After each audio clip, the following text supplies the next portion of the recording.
નમસ્કાર દર્શક મિત્રો, કરંટ ટોપિકમાં હું પીનલ આપ સૌનું સ્વાગત કરું છું। આજે કરંટ ટોપિકમાં વાત કરી રહ્યા છે પારિવારિક નાણાકીય બચત કે જેમાં ઘટાડો જોવા મળી રહ્યો છે ને આ ચોક્કસપણે ચિંતાનો વિષય કહેવાય, કારણ કે અર્થવ્યવસ્થાનું કરોડરજ્જુ કહેવાય છે। પરિવારોની જે નાણાકીય બચત હોય છે તે ક્યાંક આપણને ઘટતી જોવા મળી રહી છે અને સામાન્ય ઘટતી નહીં, પરંતુ 34 વર્ષનો જે આંકડો છે સૌથી વધુ જોવા મળી રહ્યો છે। મધ્યમ વર્ગની જે ઘરેલું બચત છે તે 34 વર્ષમાં સૌથી ઓછી જોવા મળી છે।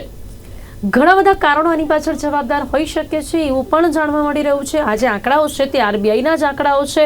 આરબીઆઈના ડેટા 2022-23માં જે રજૂ કરવામાં આવ્યા છે તેના જ આંકડાઓની આપણે વાત કરી રહ્યા છે, જેમાં જે આંકડાઓ સામે આવી રહ્યા છે, ઘરેલું બચત 13.77 લાખ કરોડ રૂપિયા હતી, જે દેશના જીડીપીના માત્ર 5.1% હતી અને જે 19% ઘટી ગઈ છે। અને એટલે જ આપણે ગત 34 વર્ષની વાત કરીએ તો એમાં સૌથી ઓછી બચતનો આંકડો આ સામે આવી રહ્યો છે। વર્ષ 2023માં વિશ્વમાં ભારત જ એકમાત્ર એવો દેશ છે એમ તો કે જ્યાં સુરક્ષિત રોકાણ તરીકે સોનાથી વધુ રિટર્ન અત્યારે શેર માર્કેટ આપી રહ્યું છે, એટલે ક્યાંક રિટર્ન લોકોને વધુ મળી રહ્યું છે। એ સામે વ્યક્તિ દીઠ આવક પણ વધારે જોવા મળી રહી છે, પણ વાત આજે પરિવારના નાણાકીય બચતની છે કે જેને આપણે અર્થવ્યવસ્થાની કરોડરજ્જુ કહીએ છીએ ને તેમાં શા માટે ઘટાડો થઈ રહ્યો છે। અને ખાસ કરીને વાત કરવામાં આવી રહી છે આંકડાઓની, તો અહીંયા જો આંકડાઓ આપની સામે રજૂ કરવાનો પ્રયાસ કરીએ તો જે પ્રકારે આંકડાઓ સામે આવી રહ્યા છે 2021-22માં નાણાકીય જે બચત હતી તે જીડીપીના 7.2% હતી। એના પહેલા વાત કરીએ તો 2020-21માં 8.1% હતી। એટલે આપણે જોઈ શકીએ છીએ કે આ આંકડાઓ કેવી રીતે સતત ઘટતા આપણને જોવા મળી રહ્યા છે। 2021-22માં જે જવાબદારીઓનો આંકડો સામે આવી રહ્યો છે તે પણ જીડીપીના 3.8% હતો। અહીંયા જવાબદારીઓ એક વર્ષમાં સતત વધતી જોવા મળી રહી છે અને આ જ એક સૌથી મોટું કારણ પણ કહેવામાં આવી રહ્યું છે પરિવારની નાણાકીય બચત ઘટવા પાછળનો। બેંક ડિપોઝિટ 2 વર્ષમાં 9.5% ઘટીને 27% સુધી ઘટી છે। બેંકોએ 54% વધુ લોન પણ આપી છે। આ તમામ આંકડાઓ પર પણ ચર્ચા કરીશું। એ સાથે જ પરિવારોની જ્યારે નાણાકીય બચત ઘટતી હોય કે જ્યારે આ 34 વર્ષનો સૌથી વધુ આંકડો જોવા મળતો હોય ત્યારે આ કેટલો ચિંતાનો વિષય છે, કયા કારણો છે, તમામ મુદ્દાઓ પર ચર્ચા કરવાનો પ્રયાસ કરીશું। જેની માટે મારી સાથે અહીંયા જોડાઈ ગયા છે સીએ અને સાથે જ ઇકોનોમિસ્ટ સિદ્ધાર્થ ભટ્ટ, એમની સાથે જ આપણી સાથે ગૃહિણી તરીકે જોડાયા છે હર્ષિદા સોની। આ બંનેનું સ્વાગત છે। Welcome to current topic. સિદ્ધાર્થભાઈ, સૌથી પહેલા બચતના મૂળ છે ભારત પાછળ ધકેલાયેલું આપણને જોવા મળી રહ્યું છે। જ્યારે આ સમાચારો આપણે સાંભળીએ ત્યારે બીજા સમાચારો આપણે જોવા જઈએ ને તો ત્યાં ક્યાંક આપણને એવું પણ જોવા મળે કે ભારતનું દેવું ઘટ્યું છે, જીડીપી વધ્યું છે, વ્યક્તિ દીઠ આવક વધી છે। આ બધું જ આપણને સારું પણ જોવા મળી રહ્યું છે, પણ એની પાછળ આપણે એ પણ જોઈએ કે ક્યાંક પરિવારોની નાણાકીય બચત પણ ઘટતી જોવા મળી રહી છે। એક વર્ષમાં 19% ઘટી છે। શું કારણો લાગે છે આપને? બચતો ઘટી, આનું જે ગણિત ચાલે છે ને એ સમજવા જેવું છે કે આ ગણિત કઈ રીતે વર્ક કરે છે। કે આરબીઆઈ ના સ્ટેટમેન્ટમાં એવું કહેવામાં આવ્યું કે લોકોની હાઉસ હોલ્ડ સેવિંગ ઘટી, એટલે કે બચતો ઘટી। તો બચતો ઘટી એટલે કઈ રીતે વધી કે ઘટી એ નક્કી કરવાનું છે। તો હાઉસ હોલ્ડ સેવિંગ નો મતલબ એવો થાય છે કે મારી મિલકતોમાંથી મારી જવાબદારીઓ બાદબાકી કરું તો શું બચે એ મારું સેવિંગ કહેવાય। એટલે કે મારી જોડે માન લો કે વેપાર 100 રૂપિયાનો થયો, એમાંથી ખર્ચો 80 રૂપિયાનો થયો તો 20 રૂપિયા વધ્યા તો એ મારી બચત કહેવાય। તો ફાઇનાન્શિયલ મેટ્રિક્સ ઉપર વાત કરીએ તો દાખલા તરીકે હું બેંકમાં ફિક્સ ડિપોઝિટ રોકું છું કે પોસ્ટ ઓફિસમાં સેવિંગ સ્કીમમાં પૈસા રોકું છું અને એની સામે મારી લોન કેટલી છે, જે પર્સનલ લોન હોય કે બિઝનેસ લોન હોય, તો એ લોન હું જ્યારે મારી મિલકતોની સામે લોનને બાદબાકી કરું છું તો એના પ્રમાણમાં બચતો ઘટી છે। એટલે કે એનો મતલબ એવો થાય છે કે કોરોના પછી લોકોની લોન વધી છે। બચત તો એટલી ને એટલી, આવક એટલી રહી છે, પણ સામે લોન વધી છે। લોન વધી છે એટલે એનો હપ્તો ચૂકવવાનો વધારે આવે છે, એટલે મારે બચતો ઘટી છે। એટલે ક્યાંક ને ક્યાંક બહુ મોટું સ્ટેટમેન્ટ કહેવાય કે 5 દાયકા પછી લોન ક્યારે લેવી પડે એ પણ આપણે ક્યાંક વિચારવું પડે કે લોનની જરૂર ક્યારે પડે? જ્યારે વ્યક્તિ દીઠ તમારી આવક વધી રહી છે, જ્યારે ભારતમાં સૌથી વધુ તમને રિટર્ન મળી રહ્યું છે શેર બજારમાંથી અને અહીંયા જીડીપી વધતું જોવા મળી રહ્યું છે, છતાં પણ માણસને અહીંયા લોન વધારે લેવી પડી રહી છે। બેંક ડિપોઝિટ 2 વર્ષમાં આમ તો 9.5% ઘટીને 27% સુધી ઘટી ગઈ છે। બેંકોએ 54% વધુ લોન આપી છે. આના કારણો શું? લોન ક્યારે લેવી પડે, કેમ લેવી પડે? લોન આના બે ત્રણ કારણો છે કે જે રીતે ભારતનું આર્થિક અને સામાજિક પરિવર્તન થઈ રહ્યું છે કે જ્યારે આપણે અમૃતકાળની વાત કરીએ છીએ 2047 સુધીમાં વિકસિત રાષ્ટ્ર બનાવવાનું છે, એટલે કે અમેરિકાની કોપી કરવાની છે વિકસિત રાષ્ટ્રમાં. તો એ સમજવું પડશે કે આજથી 5 દાયકા પહેલા એક ગામડામાં આપણો પરિવાર રહેતો હતો. કાકા, મામા, ભાણિયા, ભત્રીજા, માસી, ફઈ, ફુવા એ બધા જોડે રહેતા હતા. આજની શું પરિસ્થિતિ છે કે મા બાપ અને એનો દીકરો અને એની પત્ની ને 2 છોકરાઓ. તો આવનારા 10 વર્ષ પછી શું થવાનું છે? તો કદાચ અમેરિકાની પદ્ધતિ પશ્ચિમીકરણ જે થઈ રહ્યું છે, તો 18 વર્ષ પછી દીકરો ક્યાંક રહેતો હશે, દીકરી ક્યાંક રહેતી હશે, મા બાપ ક્યાંક રહેતા હશે. તો એ પ્રમાણે આપણે જોઈએ ને તો પેલા બધું સચવાઈ જતું હતું. અને આજની તારીખે 2 ભાઈઓ હોય તો અલગ અલગ રહે છે, એટલે બંને ભાઈઓને ઘર જોઈએ. ઘર જોઈએ એટલે ઘર પૈસા ક્યાંથી લાવશે? મા બાપ જોડે તો મર્યાદિત પૈસા હતા, એટલે હોમ લોન લેવી પડે. હોમ લોન લે પછી અલગ ઘર થયું એટલે ફર્નિચર ફિક્સર અલગ લેવા પડે, એટલે એની માટે પાછું લોન જોઈએ. અને આમદની અઠાની ખર્ચા રૂપિયા. પેલા તો એક પરિવારમાં બધું સચવાઈ જતું હતું, 10-15 હજારમાં આખું પરિવાર જીવી લેતો હતો. હવે તો 15-20 હજાર થી એક પરિવારને પણ પૂરું નથી થતું. એટલે જે રીતે વિભક્ત કુટુંબો થઈ રહ્યા છે, તો આ પણ એક પાસો, એક આસ્પેક્ટ છે કે જે રીતે લોકો લોનના રવાડે ચડ્યા છે. કારણ કે લાઈફસ્ટાઈલ એ જોઈએ છે. આજની તારીખે પણ ગામડામાં જીવન જરૂરિયાતી વસ્તુઓ મળે છે, પરંતુ જ્યારે આપણા યુવાનોને મોંઘાદાટ ફોન, મોંઘીદાટ બાઇક, મોંઘીદાટ ગાડીઓ જોઈએ છે, તો એનો કોઈ વિકલ્પ હોતો નથી. એટલે જે ફાઇનાન્શિયલ પ્લાનિંગ, વેલ્થ મેનેજમેન્ટ કરવાની વસ્તુ આવે છે, તો લોન લેનારો વર્ગ શાની માટે લે છે એ તપાસવું જરૂરી છે. એટલે જ્યારે જે બિલકુલ આરબીઆઈ બહુ આંકડા કહે બહુ છે. સરસ મુદ્દો આપે અહીંયા કીધો છે. ચોક્કસપણે આ જયારે વિભક્ત પરિવારો થઈ રહ્યા છે, ત્યારે દરેક વ્યક્તિને પોતાનું ઘર જોઈએ, પોતાનું ફર્નિચર, પોતાની બધી જ જવાબદારીઓ એમની એટલા માટે જ વધતી જોવા મળી રહી છે, કારણ કે લોકો વિભક્ત થઈ રહ્યા છે. પણ એના વિશે આપણે વાત કરીશું. પણ હર્ષિતાબેન, આપનું શું માનવું છે વર્કિંગ વુમન તરીકે?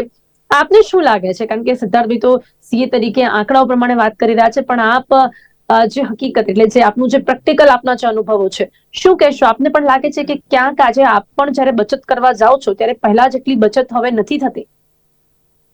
હા, શ્યોર. કારણ કે સ્કૂલમાં છોકરાઓને ભણાવીએ છે તો ફી વધી ગઈ છે, શાકભાજીના ભાવ વધી ગયા છે. એટલે આ બધામાં જે રેશિયો અમારો જે હતો બચતનો, એ સાવ તૂટી ગયો છે.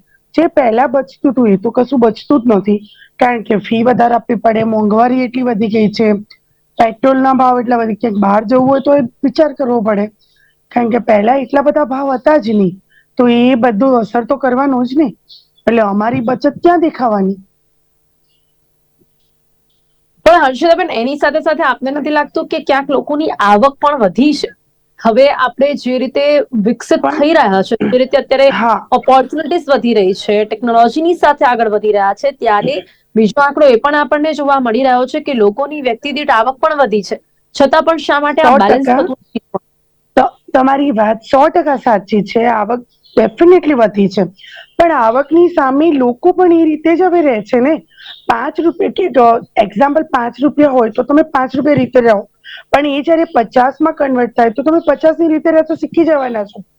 જયારે પહેલા બધા હોટલમાં ને એમાં આટલું બધું નહોતા જતા, પણ અત્યારે એ પણ વધ્યો છે. યુવા પેઢી જુઓ, ટીનેજર જુઓ, કે એ લોકોને એ બધાનું વધારે થોડુંક આમ થઈ ગયું છે કે ના, આપણે બહાર જઈએ, કઈ નાનું મોટું ફંક્શન હોય તો જઈએ.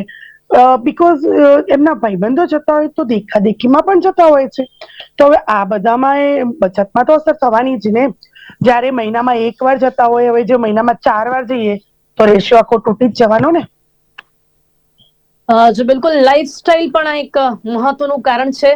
યસ. સિદ્ધાર્થભાઈ, કોરોના પછી શું પરિવર્તન જોવા મળી રહ્યું છે? આજે આવક છે તે ઘટતી કોરોના પછી જોવા મળી રહી છે. કોરોનાના લોકોએ ઘણું બધું શીખ્યું.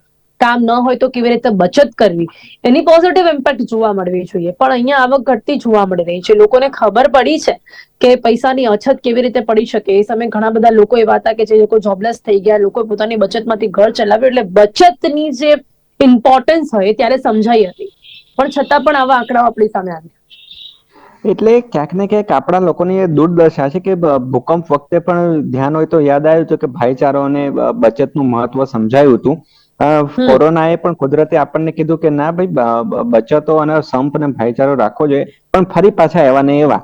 એટલે જે પ્રમાણે આજકાલ તેજી જોવા રહી છે અને જે શેર બજારનું દર અઠવાડિયે 2 થી 3 આઈપીઓ આવી રહ્યા છે અને કરોડો રૂપિયા શેર બજારમાં ઠલવાય છે. એટલે હમણાં મારા મીડિયાના મિત્રો સાથે વાતચીત થતી હતી તો બહુ સરસ એમણે કીધું કે આપણા દેશમાં શ્રીમંત વર્ગ કેટલો, તો ટોટલ ભારતની વસ્તીમાં શ્રીમંત વર્ગ 2% લોકો, ગરીબ વર્ગ કેટલો, તો 60 થી 70% લોકો ગરીબ છે. એટલે કે જ્યારે સરકાર જ એમ કહેતી હોય કે 80 કરોડ લોકોને રાશન આપીએ છે એટલે ગરીબી રેખા હેઠળ જીવતા હોય ત્યારે જ રાશન આપતું હોય ને, ગુજરાતમાં 2-2.5 કરોડ લોકો ગરીબી રેખા રાશન ને મળવા પાત્ર છે.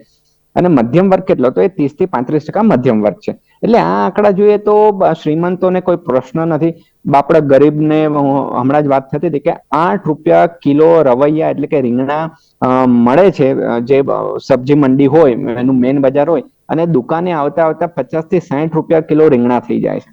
તો આ જે નફાખોરી છે એ શહેરોમાં વધારે છે. આજે પણ ગામડાઓમાં બધી વસ્તુ સસ્તી જ મળે છે, 5 રૂપિયા ચા મળે છે, પણ શહેરમાં આવે છે એટલે 10 થી 15 ને 25 રૂપિયા થઈ જાય છે. તો આ પણ જે સિદ્ધાર્થભાઈ, ત્યાં ગામડાઓમાં આપણે રોજગારી જોઈએ તો એ પણ ક્યાંક ઓછી જોવા મળે છે, ત્યાં આવક પણ ઓછી જોવા મળે છે. શહેરોમાં આવે એટલે આવક પણ વધે છે, જોબ ઓપોર્ચ્યુનિટીઝ પણ વધે છે, લાઈફસ્ટાઈલ જીવવાની જે રીત છે એ પણ બદલાય છે.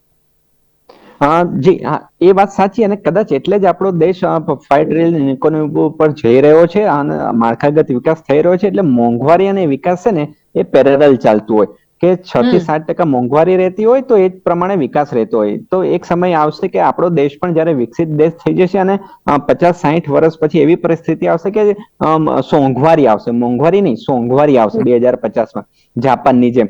પરંતુ અત્યારનો જે વિકાસ થઈ રહ્યો છે એ સરકારી વિકાસ છે, પ્રાઇવેટ સેક્ટરનો એમએસએમઈ નો વિકાસ નથી. આ યાદ રાખવું જરૂરી છે. સરકાર બજેટના પ્રાવધાનથી જે નાણાં ઠાલવી રહ્યા છે એટલે લોકોમાં આવક વધી રહી છે. એમએસએમઈ કે ખેડૂતની આવક પ્રમાણસર એટલી વધતી નથી. એટલે અહીંયા ભેદ છે. જ્યારે સરકાર એના બજેટ પ્રાવધાન ઓછા કરી દેશે તો કદાચ એવું લાગે છે કે મોંઘવારી પણ કાબુમાં આવશે, પણ નજીકના સમયમાં એવું થવાનું નથી. પણ જે રીતે શિક્ષણ ક્ષેત્રે મોંઘવારી વધી કે પ્રાઇવેટાઇઝેશન થઈ રહ્યું છે, સારી વસ્તુ છે, હોવું જ જોઈએ, પરંતુ એ નફાનું શિક્ષણ, આરોગ્ય અને સુરક્ષા એ નફાખોરીનું માધ્યમ ન હોવું જોઈએ, કારણ કે એ જન સાથે સ્પર્શતો વિષય છે. અને જે રીતે એગ્રીકલ્ચરમાં અમે 8 રૂપિયા કિલો રીંગણાની વાત કરી કે 5 રૂપિયા કિલો બટેકા જે મારો ખેડૂત ઉગાડે છે એ પોતા 20, 30, 40 રૂપિયા થઈ જાય છે. ટમેટા 100 રૂપિયા ટચ થઈને આવ્યા, લીંબુ 200 રૂપિયા ટચ થઈને આવ્યા. તો આ બધા જે વિષય છે તો એ મારા જેવા સામાન્ય માણસોને, આપણા જેવા સામાન્ય માણસોને મારી ખાતા હોય છે. એટલે હાઉસ હોલ્ડ સેવિંગ એમાં જતી રહે છે. પ્લસ મેડિકલનો ખર્ચો તો એ પણ વિશ્વમાં બીજા દેશો કરતા સસ્તું છે, પરંતુ આપણા માટે તો મોંઘું છે. સિદ્ધાર્થભાઈ, આપણે તો ન જ કહી શકીએ કે આ નફાખોરી કે પછી આ જે ચેન્જ છે કંઈક હમણાંની શરૂ થઈ હોય. આ તો ઘણા સમયથી આપણે જોઈ રહ્યા છે, પણ છતાં પણ 34 વર્ષમાં સૌથી ઓછી ઘરેલું બચત આ વખતે જોવા મળી રહી છે. અને આ એક વર્ષમાં સૌથી મોટું પરિબળ શું લાગે કે જ્યારે 19% બચત ઘટી હોય? એટલે એક પરિબળ એ પણ છે કે અમારા ઇકોનોમીમાં કન્સેપ્ટ આવે પેન્ટ ડિમાન્ડ, એટલે કે ડિમાન્ડ પેન્ટ થઈ જાય, એટલે કે લોકોનું કન્ઝમ્પશન વધ્યું છે. એટલે કે પેલું એવું તો શબ્દ પ્રયોગ પણ આપણા સામાન્ય દર્શકોને સમજણ પડે એટલે પેલું અંકરાતી હોય ને, એટલે લાવો હું ખાઈ જ લઉં, આપતા જ જાઓ. એવી રીતે ભૂખ ઉઘડી છે. એટલે કે આપણા ગ્રાહક એ બજારનો રાજા કહેવાય છે અને લોકોની ખરીદ શક્તિની અનહદ ભૂખ ઉઘડી છે. કે જે 2 વર્ષ એ લોકો જેલમાં પુરાઈ રહ્યા હતા, તો હવે આમ પિંજરામાંથી બહાર નીકળ્યા છે એટલે બિંદાસ ખરીદી કરી રહ્યા છે. અને જે પ્રમાણે યંગ મિલેનિયમ આવી રહ્યા છે, અંડર 30 ના યુવાનો, તે લોકો બચતમાં માનતા નથી કે સોમથી શુક્રવાર કમાવાનું, શનિ રવિ ઉડાડ દેવાના, જે વેસ્ટર્ન કલ્ચર છે. એટલે આ બધું જોતા ખરીદ શક્તિમાં ખૂબ જ વધારો થયો છે અને એ લોકો બચતમાં જ માનતા નથી કે હવે કોઈ ગાડી લેવાની જરૂર નથી, કે ઓલા ઉબેર મળે છે તો એમાં, રેપિડો મળે છે તો એમાં જ જાવ ને. પ્લસ હવે તો એ કન્સેપ્ટ આવે છે કે ઘર કેમ લઈએ, ભાડાનું ઘર મળે છે તો એ પૈસા ક્યાંક હું શેર બજારમાં રોકું કેમ નહીં. એટલે બચતનો જે કન્સેપ્ટ હતો એ પરિભાષા બદલાઈ રહી છે અને બેંકોમાં હવે કોઈ ફિક્સ ડિપોઝિટ કે પોસ્ટ ઓફિસમાં કોઈ યંગસ્ટર મૂકતા નથી. એ બધા ઓલ્ટરનેટિવ ઇન્વેસ્ટમેન્ટ ઓપ્શન તરફ જઈ રહ્યા છે. એટલે આ બધું જે જોતા સમીકરણો જોતા જે એનાલિસિસ હોય, તો એ એનાલિસિસ એવું કહે છે કે હવે લોકો મોર એક્સપેન્સિવ, મોર કન્ઝ્યુમેબલ, મોર એક્સપ્રેસિવ, મોર લક્ઝુરિયસ બની રહ્યા છે. કારણ કે બધાને હવે રોટી, કપડા, મકાનની જરૂરિયાતો પૂર્ણ થઈ રહી છે. હું મધ્યમ વર્ગ અને અપર મિડલ ક્લાસ ને શ્રીમંતોની વાત કરું છું. ગરીબોની તો અહીંયા બાપડો મોંઘવારીમાં હવે એ બોલવાને લાયક નથી કે શું બોલું, અને બોલું તો સાંભળે કોણ, કે આને આ થોડું પોલિટિકલ સ્ટેટમેન્ટ થઈ જશે, પણ અર્થશાસ્ત્રની એક અમારી લોકોની પણ જવાબદારી બને છે. જે રીતે રેવડીનો વિરોધ થતો હતો જે તે સરકારે, તો આજકાલ જે 1,000 રૂપિયા મહિને આપવામાં આવશે, 2,000 મહિને આપવામાં આવશે, જાતિવાદી કરવામાં આવે છે, તો ક્યાંક ને ક્યાંક આપણે આપણા લોકોને જ પાંગડા બનાવી રહ્યા છીએ, ડિપેન્ડન્ટ બનાવી રહ્યા છે. એક બાજુ વિકાસની વાત થાય છે અને બીજી બાજુ પાંગડા બનાવવાની વાત થાય છે. એટલે આ બે ધારી જે નીતિ છે, તો ક્યાંક ને ક્યાંક આ દેશને લઈને ડૂબાડી ના બેસે. સરકારના દેવા વધી રહ્યા છે, બધું ખાલી રહે. કરવા માટે જ્યાં સુધી એ લોકો એટલા વિકસિત ના થાય ત્યાં સુધી એમને સહારો આપવો અને પછી આવી રીતે આગળ લાવવું, પછી જોબ ઓપોર્ચ્યુનિટીઝ આપવી, એ બધું પણ ક્યાંક જરૂરી છે. એક પોતાની રીતની સાથે આગળ વધવાનો વિચાર અહીંયા થઈ રહ્યો છે, કારણ કે ભારત દેશ હજી વિકસિત થઈ રહ્યો છે, હજી આગળ વધી રહ્યો છે. હર્ષિતાબેન, આપને શું લાગે છે, એક વર્કિંગ વુમન તરીકે આપને શું લાગે છે કે મોંઘવારી જ એક મોટું કારણ છે, કે પછી ક્યાંક આજના સમયમાં લોકોને બચત કરવાની જે આવડત છે એ પણ લોકોમાં ઓછી થઈ છે? એ પણ કહી શકાય કે આજના લોકો બચતમાં માનતા જ નથી, અને કોરોનાએ કદાચ એવું શીખવાડી દીધું છે કે જિંદગીનો કોઈ ભરોસો નથી, તો આજે જીવી લો. આ પણ એક કોરોના છે જ. ટાઈમમાં છે ને, કોરોના ટાઈમમાં બહુ બચત થઈ હતી. જે બહુ આંકડાઓ બચત થઈ હતી. હા કાળ હતો ને ત્યારે બહુ બચત એ તો ઓટોમેટિકલી થાય, બહાર નીકળી નતા શકતા, ક્યાંય જઈ નતા હા શકતા, એટલે બચત એ થઈ રહી વખતે હતી. એ વખતે કોઈ ઓપ્શન જ નહોતો ને કોઈ જોડે. પણ એ વખતનો જે કાળ જે બધાએ જોયો, એ વખતનો જે ટાઈમ જોયો, એ લઈને બધા એવું શીખી ગયા છે કે બસ આજે આપણે આજમાં જ જીવો, કાલનો કોઈ ભરોસો નથી. એટલી પણ બચત થોડી ઓછી થઈ ગઈ છે. અને કઉ છું ને, જેમ યંગસ્ટર છે એ લોકો તો એમ જ માને છે કે ચલો આજે આપણે આજમાં જીવી લઈએ, કાલની કોઈની ખબર નથી, કાલ જે થશે એ થઈ પડશે. પણ લાઈફ સ્ટાઈલ આપણી એવી હોવી જોઈએ કે ચલો આપણે બહુ સારી રીતે જીવીએ, કે ભાઈ ચલો મારો દોસ્ત છે આવી રીતે જીવે છે તો આપણે જીવીએ. અને એ ઘરે પણ એવી રીતે ડિમાન્ડ કરવાના જ, તો ઘરે પણ કોઈ વખત ફેમિલીને પણ એ રીતે ટાઈમ સ્પેન્ડ કરવો પડે, ચલો વીકમાં એકવાર જઈએ, કારણ કે ટીનેજર ને યંગસ્ટર ડિમાન્ડ કરતા હોય. પછી આપણે જેમ માનીએ છીએ, સ્કૂલમાં ભણ્યા પણ છીએ કે ના આપણે બધાની જોડે કદમ મિલાવવો પડે, એમ યંગસ્ટરમાં કદમ પણ મિલાવવો પડે. તો જે રીતે પહેલા તો શું કે બહુ ઉંમરલાયક હતા એ પણ બહાર જવામાં નહોતા માંગતા, પણ હવે તો આપણે જોઈશું તો કદાચ એ પણ રસ લેવા માંડે છે. તો લાવો વીકમાં જઈએ બહાર, તો આ બધું પણ એક અસર તો કરે જ છે કે જે આપણું અમુક હર્ષિતાબેન, પણ આજની પેઢી છે, આજના જે છોકરાઓ છે, એ લોકોને પોસ્ટમાં પૈસા જમા કરવા, પછી તમારી પાસે જેટલી બચત હોય એ બેંકમાં જમા કરવી, આ બધાની કેટલી જાણકારી છે, કેટલી અવેરનેસ છે, કેટલું એમાં માને છે? અને એ લોકો ન પણ માનતા હોય તો ચલો, જે માતા પિતા છે, કે જે ઓલ્ડ એજ લોકો છે, એ લોકો તો હજી પણ એમાં માને છે, હજી પણ એ કરે છે કે કેમ? હું માનું છું કે આપણા છોકરાઓને આની જાણકારી પૂરેપૂરી હોવી જ જોઈએ. બિકોઝ કહેવાય છે ને, ગડા આપડા કઈ કે છે, ત્રેવડ ત્રીજો ભાઈ. તો જો આપણે કરીશું તો આપણા છોકરાઓને આપણે શીખવાડવું જ જોઈએ. અને હું તો શીખવાડું જ છું. હું મારું કઉ છું, બીજાની મને નથી ખબર, પણ આજના છોકરાઓ બચતમાં એટલું બધું માનતા જ નથી. પણ હું માનું છું ત્યાં સુધી બધા પેરેન્ટ્સ એમના છોકરાઓને શીખવાડવું તો જોઈએ જ. બિકોઝ જયારે સંકટ આવે ત્યારે એ જ કામમાં આવે છે. એ હર્ષિતાબેન, કોરોનામાં બધા બચત જાણ્યું. એટલે બચતનું બીજું નામ કોમ્પ્રોમાઇઝ કહી શકાય, કે જે લોકોને કરવું જ નથી, અને જે કરવું જ પડે છે મધ્યમ વર્ગના લોકોને. નહીં નહીં, એટલું બધું એ કોમ્પ્રોમાઈઝ કરવાની જરૂર નથી. જે તમારા શોખ છે એ બી કરો, અને એમાંથી પણ તમે સેવિંગ કરી શકો છો, અગર તમે ઈચ્છો તો. બાકી કોઈ પણ સંકલ્પ લો તો એની સામે કોઈ વિકલ્પ નથી હોતો, હું માનું છું. જી બિલકુલ બિલકુલ, એટલે એ વાત યસ. સાચી છે. સંકલ્પ લો તો વિકલ્પ નથી હોતું, પણ એ સંકલ્પ હમ લેવું આજની યુવા પેઢી માટે થોડું ટફ થઈ જાય છે. એટલે ક્યાંક છે પણ શીખવાડવું તો મોટા લોકોને જ પડશે, અને છતાં હું પણ માન એ લોકો કદાચ શીખી ન શકે, કારણ કે આજની લાઈફસ્ટાઈલ જ બદલાઈ ગઈ છે. યસ યસ, આજે અમે જેટલું માનતા હતા એટલું નહીં, તો એનાથી થોડું ઓછું. પણ એ લોકોએ એ જાણવું તો જોઈએ ને, આપણે શીખવાડવું પણ જોઈએ, હું માનું છું. જી શ્રીધરભાઈ, હવે છે ને એક મુદ્દો એ પણ આપની પાસેથી જાણવો છે કે જે આજે બચત ઘટી છે, બરાબર? હવે આપણે વાત કરી કે આજની જે યુવા પેઢી છે, એ લોકોએ ઓલ્ટરનેટિવ વિકલ્પ શોધ્યો છે, કારણ કે એ લોકો ઇન્વેસ્ટ કરવામાં માને છે. અને એમાં ખોટું પણ શું છે કે જયારે આપણે એ જોઈ રહ્યા છે કે આજે ગોલ્ડ કરતા વધારે જે રિટર્ન છે શેર માર્કેટમાં મળી રહ્યું છે, તો કેમ ના કરે લોકો? હવે એ તો સ્માર્ટ વર્ક છે ને. સ્માર્ટ શું છે? એ લોકો જો પોતાની રીતે વધુમાં વધુ અર્ન કરવા માંગી રહ્યા છે, તો એ લોકોની માટે, પોતાની માટે પર્સનલી કેટલું સારું અને સાથે જ મેં અગાઉ પણ 2 વખત કીધું કે જે બચત હોય છે ને એ દેશની અર્થવ્યવસ્થા જે હોય ને એના ઉપર ટકેલી હોય છે ને કરોડરજ્જુ હોય છે. તો ભારત દેશની અર્થવ્યવસ્થા અહીંયા જીડીપી જોવા જઈએ તો વધતું જ જોવા મળી રહ્યું છે. લોકોએ અલ્ટરનેટિવ પણ શોધ્યું છે, એમાં સારું રિટર્ન પણ મળી રહ્યું છે. તો અહીંયા ખોટું શું છે? ખોટું કશું નથી. આપણા દગડુ દાદા ગણપતિજીના પવિત્ર તહેવાર ચાલે છે. એ હોશિયાર હતા, ભોળા નહોતા. ગણપતિજી હોશિયાર શું પાયાનું જ્ઞાન છે, પાયાનું જ્ઞાન હોતું નથી અને ઓનલાઈન સ્ટોક માર્કેટની એપ્લિકેશનમાં પૈસો નાખે છે એમનો મહેનતનો અને એમના બાપ દાદાની મહેનતનો, અને પછી જ્યારે પૈસા ડૂબે છે ને ત્યારે રોવાનો વારો આવે છે.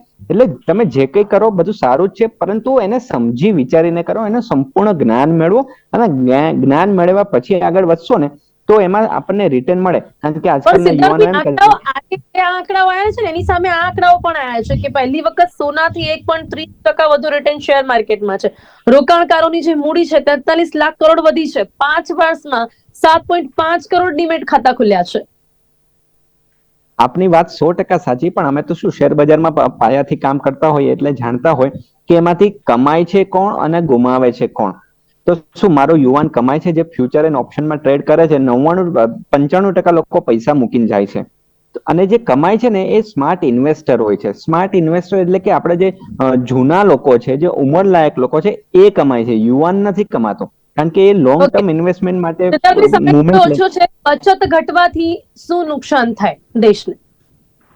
બચત ઘટવાથી દેશનું છે ને લાંબા ગાળે કન્ઝમ્પશન કેપેસિટી ઉપર એક લિમિટેશન આવશે કે મેજર જે કેપિટલ ખર્ચા કરવાના હશે ને એ નહીં થઈ શકે. રોજબરોજના ખર્ચા કરી શકશું, પરંતુ જે મૂડી ખર્ચા લાંબા ગાળાના રોકાણ કરવાના હશે એ અટકી જશે.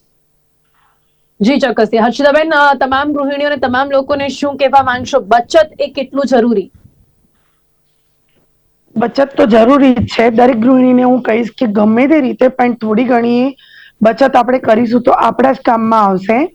કે જ્યારે પણ આપણે એવા સંજોગો દરેક ફેરી આપણી જોડે હોય એવું જરૂરી પણ નથી, અને બચત હશે તો કોઈ પણ મોટું કામ જે આપણે કરવું હશે એ પણ થઈ જશે. અને બચત તો બધા જાણે જ છે કે કરવી જ જોઈએ, અને એનાથી ઘણા ઘણા કામ પણ થઈ જાય છે. જી જી જી બિલકુલ. અને આપણે પણ એવી જ આશા રાખીએ છીએ કે લોકોની આવક પણ વધે, સામે બચત પણ કરે, અને એ સાથે જ લોકોને તો પોતાની રીતે ફાયદો થાય, પરંતુ ભારત દેશની વ્યવસ્થા પર પણ તેની પોઝિટિવ ઇમ્પેક્ટ જોવા મળે. તમે અહીંયા સમાપ્ત થાય છે. સિદ્ધાર્થભાઈ, હર્ષિતાબેન, આ બંને મારી સાથે ચર્ચામાં જોડાયા તે બદલ આપનો ધન્યવાદ. Thank you so much. Thank you. વાત કરી છે આજે કે ભારત દેશમાં જે પારિવારિક નાણાકીય બચત છે તે ઘટી છે, તેની પાછળ કયા પરિબળો જવાબદાર જોવા મળી રહ્યા છે. કોરોના કાળમાં આ જ બચતનો આંકડો વધતો જોવા મળ્યો છે, પરંતુ એ પછી હવે આ જે બચતનો આંકડો છે ખૂબ જ ઘટ્યો છે. 34 વર્ષનો સૌથી પછી બીજી વખત આટલો આંકડો આપણને ઘટેલો જોવા મળ્યો છે, અને એની સાથે જવાબદારીઓ પણ સતત વધતી જોવા મળી છે. પારિવારિક જવાબદારીનો બીજો સૌથી મોટો આંકડો અહીંયા સામે આવી રહ્યો છે, ને એટલા જ માટે આજે સમજવાનો પ્રયાસ કર્યો છે કે જવાબદારી, આવક અને બચત આ બધાનું બેલેન્સ કેવી રીતે કરી શકાય છે. કરંટ ટોપિકમાં ત્યારે બસ આટલું જ. ફરીથી મળીશું એક નવા વિષયની સાથે. ત્યાં સુધી રજા આપશો. નમસ્કાર.